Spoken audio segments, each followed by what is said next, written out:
ఒక రాజ్యసభ సభ్యురాల్ని తన ఇంట్లోనే తన సెక్యూరిటీ గార్డే చితకబాదితే పొట్టలో డొక్కల్లో దారుణాతి దారుణంగా చివరికి కటి ప్రాంతంలో కూడా దాడికి పాల్పడితే అట్లాంటి వ్యక్తిని వెంట పెట్టుకు తిరుగుతున్నాడు కేజ్రీవాల్. ఆయన నీతుల గురించి మాట్లాడుతున్నాడు.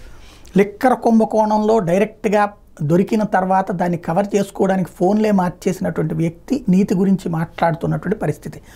లేటెస్ట్గా చూస్తే తమ పార్టీ ఎంపీ స్వాతి మలివాల్ మీద దాడి కేసు మీద ఢిల్లీ ముఖ్యమంత్రి కేజ్రీవాల్ ఇరికించేందుకు బీజేపీ పన్నిన కుట్ర అంటూ తాజాగా మరొకసారి కొత్త ఆరోపణ చేసింది ఆమ్ ఆద్మీ పార్టీ. అంటే కేజ్రీవాల్లో ఎలాంటి స్థితి నుంచి ఎలాంటి స్థితికి దిగజారాడు, అతన్ని బీజేపీ దిగజార్చిందనాలా లేకపోతే బీజేపీ అతని నిజస్వరూపాన్ని బయటపెట్టిందనాలా అన్నది ఎవరిష్టం వాళ్ళది. మరోవైపు మలివాల్ ఒక కొత్త కాన్సెప్ట్ వాడింది.